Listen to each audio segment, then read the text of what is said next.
Okay, so today we're going to be tackling something that sounds kind of complicated, but I promise it's really interesting. It's all about money velocity.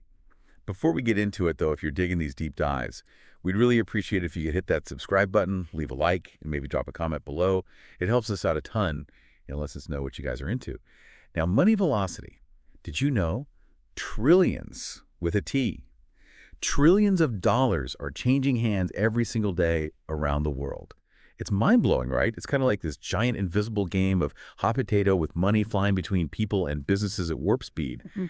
And to break it all down for us, we've got an expert with us today. You're right. It can get pretty overwhelming with all those zeros flying around. But maybe think of it like this money velocity. It's like the economy's heartbeat, you know? Like a strong heartbeat means things are moving, money's circulating, people are spending, businesses are investing, everything's humming along. But if that heartbeat starts to weaken, well, that could be a sign of trouble. Okay, I'm starting to see why this matters, but I'm still a little bit hazy on the details.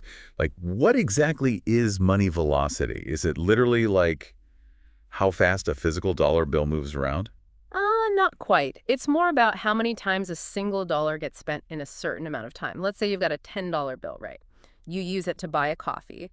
Then the coffee shop uses that same 10 bucks to buy milk from a supplier. And then that supplier uses it to pay one of their employees.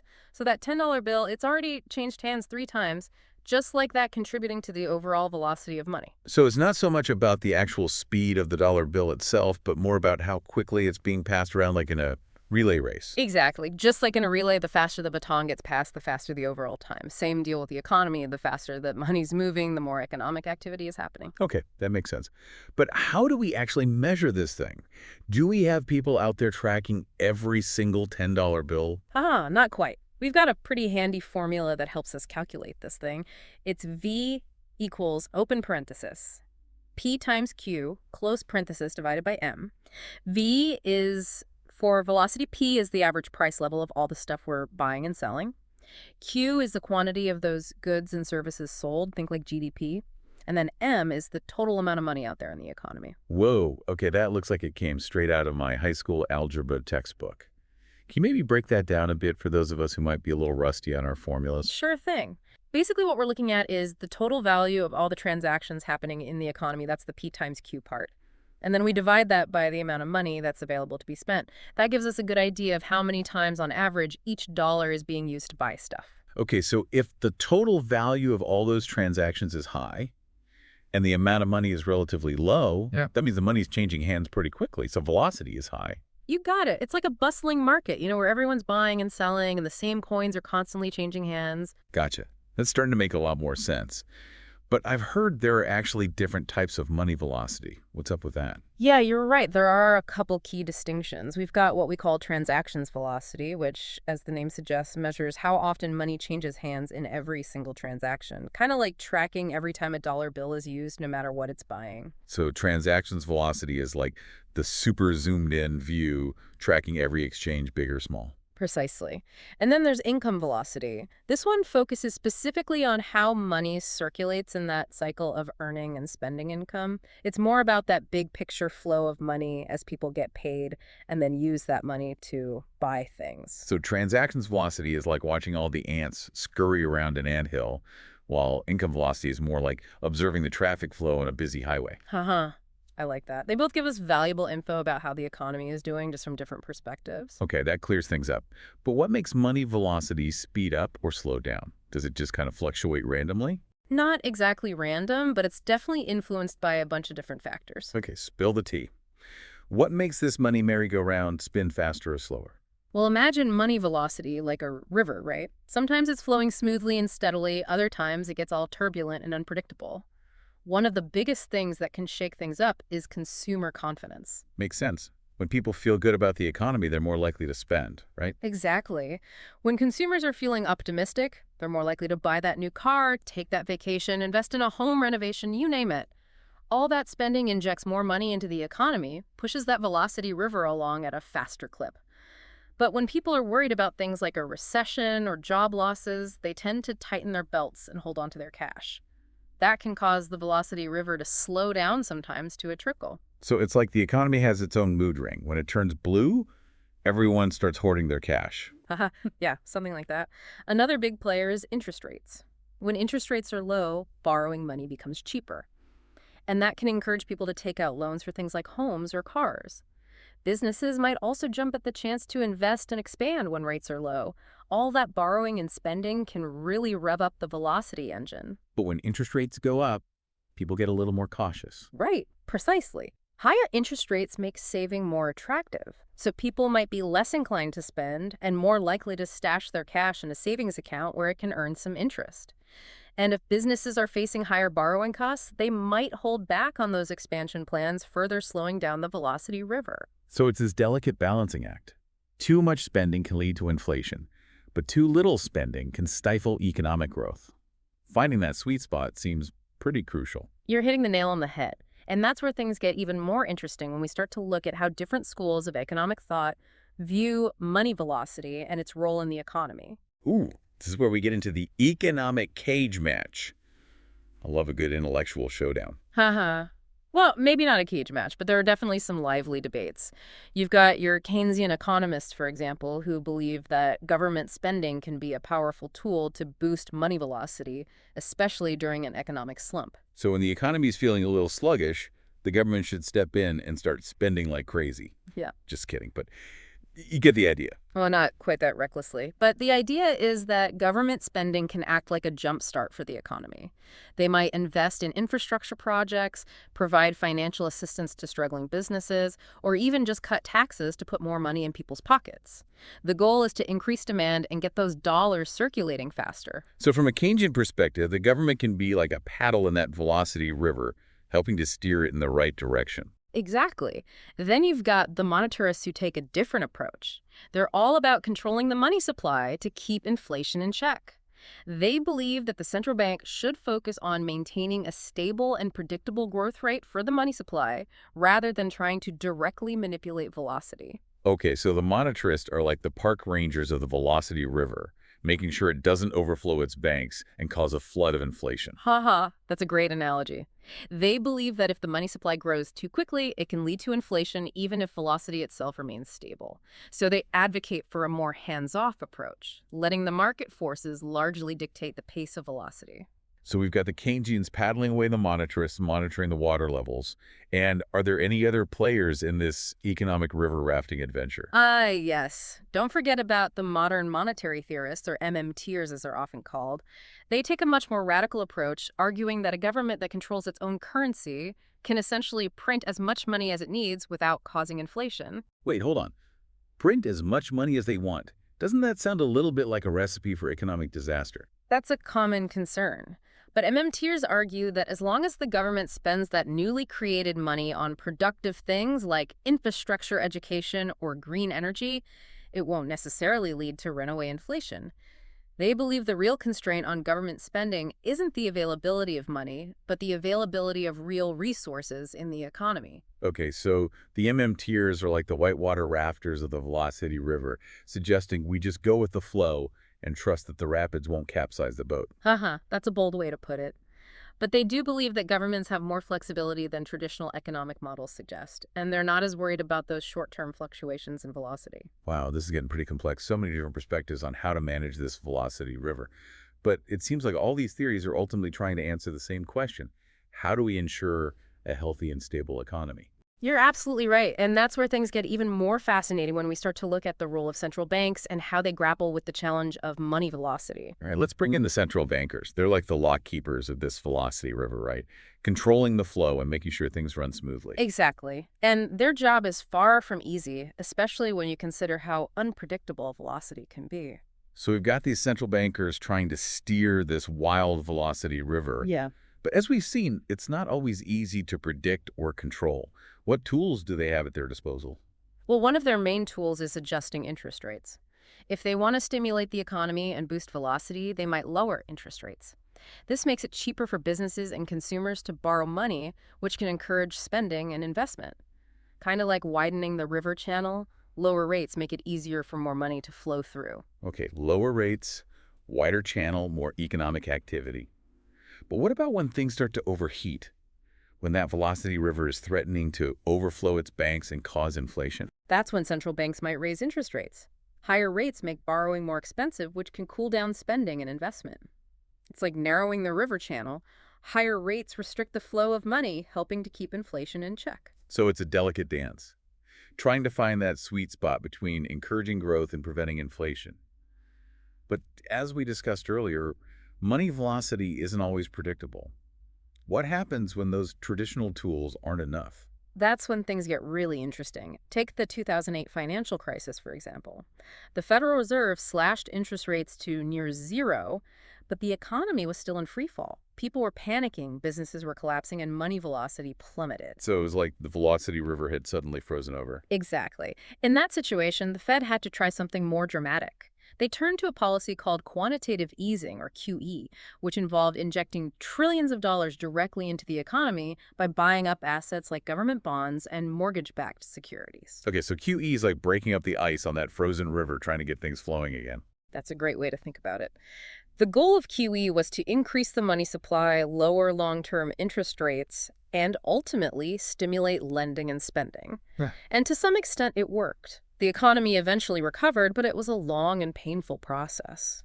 It sounds like QE is a pretty powerful tool, but it's not without its risks, right? I mean, injecting that much money into the economy, doesn't that run the risk of causing inflation down the road? It's definitely a concern, and it's a topic of intense debate among economists. Some argue that QE did contribute to inflation, while others maintain that it was necessary to prevent a complete economic collapse. The truth is, it's still too early to say definitively what the long-term consequences of QE will be. This is also fascinating, but it also makes me wonder about the future. We're living in a time of rapid technological change with things like cryptocurrency and digital payments, transforming how we think about and use money. How might these innovations impact money velocity going forward? That's the million-dollar question. And it's one that has economists and policymakers scrambling to keep up. Cryptocurrency, for example, operates outside the traditional financial system, so its velocity isn't influenced by the same factors as traditional currencies. We might see entirely new patterns of money flow emerge as crypto gains wider adoption.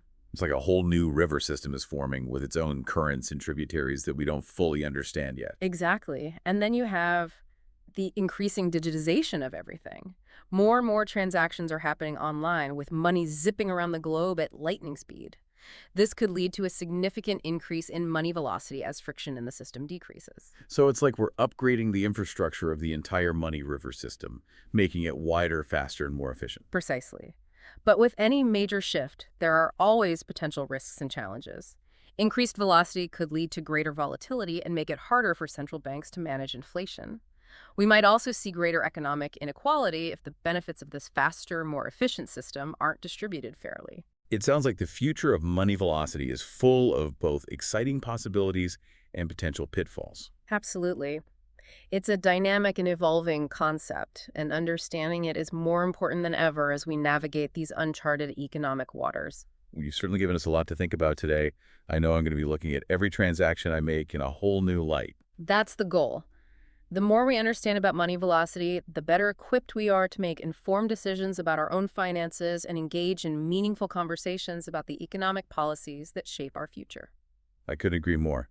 Thank you so much for joining us today and sharing your insights on this fascinating topic. It's just been my pleasure. And to our amazing listeners, thank you for joining us on this deep dive into the world of money velocity. We hope you found it as enlightening as we did. If you have any questions or thoughts, be sure to leave a comment below. And don't forget to subscribe to The Deep Dive for more fascinating explorations of the world around us. Until next time, keep those minds curious and those dollars flowing. So yeah, it's like the economy has its own mood ring, you know? When it turns blue, everybody starts hoarding their cash. Uh-huh. I love that analogy. So we've got consumer confidence playing a big role. What else affects this money merry-go-round? Well, another big factor is interest rates. When interest rates are low, borrowing money becomes cheaper. So that can encourage people to take out loans for things like homes or cars, right? Businesses might also be more likely to invest and expand when rates are low. All that borrowing and spending can really kick that velocity engine into high gear. But when those interest rates go up, people get a little more hesitant. Right, it's like slamming the brakes on the Velocity Express. Exactly. Higher interest rates make saving more attractive, so people might be less likely to spend and more inclined to put their money in a savings account where it can earn some interest. And if businesses are facing higher borrowing costs, they might think twice about those expansion plans, which further slows down that velocity river. So it's all about finding that balance. Too much spending can lead to inflation, but too little spending can stifle economic growth. Seems like finding that sweet spot is key. You nailed it. And that's where things get even more interesting when we start looking at how different schools of economic thought view this whole thing. Ooh. Okay, this is where we get into the economic cage match. I'm always up for a good intellectual showdown. Haha, maybe not a cage match, but there are definitely some heated debates. You've got your Keynesian economists, for example. They believe that government spending can be a really powerful tool to boost velocity, especially when the economy's in a slump. So basically, when the economy is feeling a little sluggish, the government should step in and start spending like there's no tomorrow. I'm just kidding, but you Actually, get the idea. well, not exactly spending like there's no tomorrow, but the general idea is that government spending can be like a jump start for the economy. They might invest in infrastructure projects like roads and bridges, or provide financial assistance to businesses that are struggling. They could even cut taxes to put more money in people's pockets.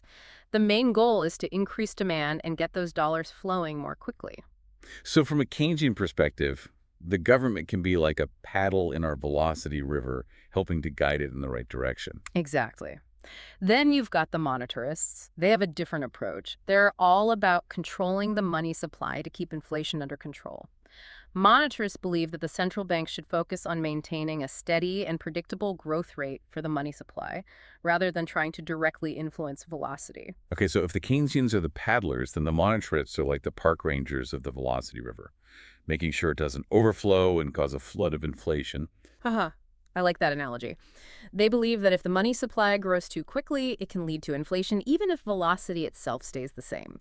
So they tend to prefer a more hands-off approach, letting market forces do their thing and dictate the pace of velocity. So we've got the Keynesians paddling away the monetarists, keeping a watchful eye on the water levels.